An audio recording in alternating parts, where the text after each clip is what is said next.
Hi, it's David again from Moffat, looking at the Washtech digital controllers.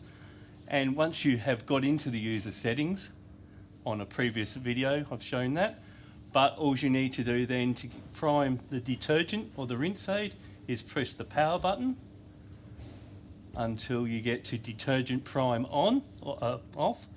Press the up button, will turn it on, the chemical will get pumped up.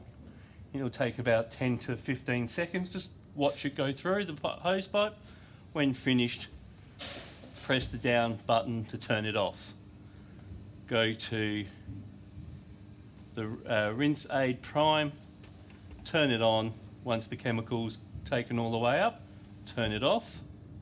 Once you're finished, just hit the power button.